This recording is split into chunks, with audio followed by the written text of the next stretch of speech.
Pendant très longtemps, on s'est posé des questions sur l'existence, de Sun Tzu. Il y a eu d'autres auteurs qui ont écrit d'autres ouvrages et donc on les confondait un peu tous.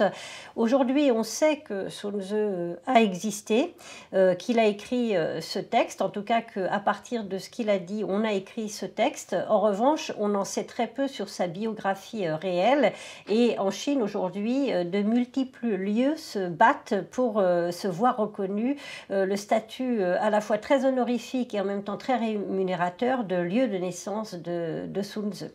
Et toute une industrie touristique s'organise autour de ces possibles lieux de naissance et de la vie de Sun Tzu.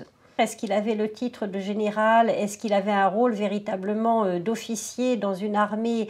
On n'en est pas certain, mais dans cette période, à cette période en Chine plus exactement, il y avait toute une série de conseillers du prince qui l'aidaient à gouverner et qui se déplaçaient de cour en cour pour donner leurs avis et aider chaque royaume ou chaque principauté à se renforcer et à l'emporter éventuellement contre ses voisins dans un contexte qui était extrêmement conflictuel. Donc Sun Tzu, c'était sans doute d'abord un conseiller du prince.